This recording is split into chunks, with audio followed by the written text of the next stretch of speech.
May tarik thum kum sang ni le som ni le thum ni khwa may le ku kite ki ka a gal apatin cycle hanga adin imfar cycle roda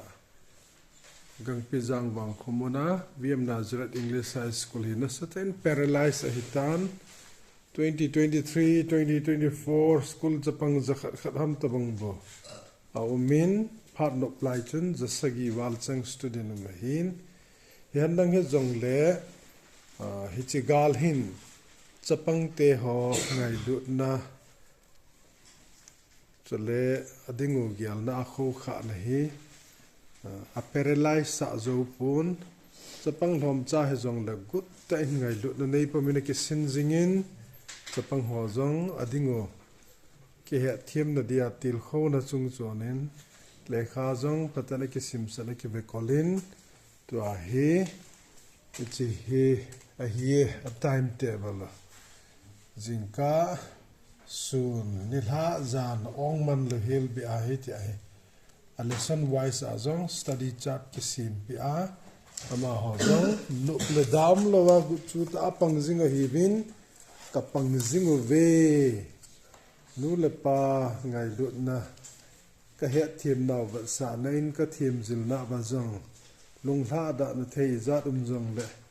chimlouvin kapang jing ve tin chapang ho simlai chapang ho he ti hin apang jing vin chale hichi school a kon hin hichi lai classroom nge ya kon in jong lekha simnom lawa exam pass ding kinem ho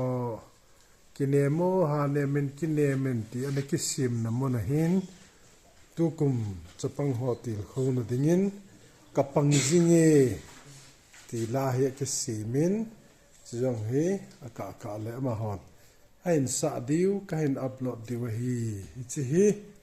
VM Nazareth English High School cycle gam ka ya dinga mail he to ki git na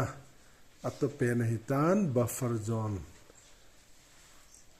gang pizang bang khwa school a chapang ho in khwa hi tu hin zong test matric exam adinga ki prepare hi to kilhanin iti hin tu zan hi ise social science to English adinga ginmo question ho hi akizi san hi home science are 6 principles of development hin chule economics geography history azong globalization topic here is also again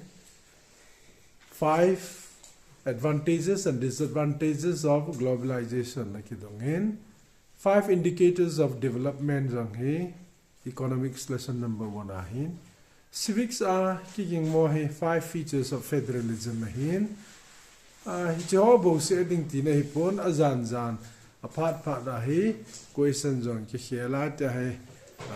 gin mo si chu ta hi ki sim sa ji jong ki ji sa ji hi som sim lai chapang phab jong zawin Mr. Jamung and the great big mouth jong zawin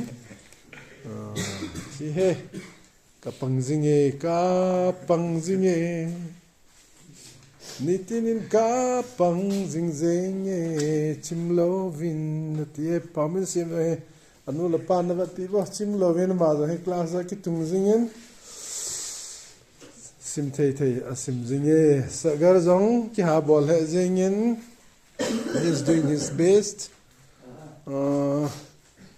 minute som tum langa jitan ps ake khat jong azido hi lain ahin la ma handwriting hi simiti tia ji he dim sera ji ding ti nai he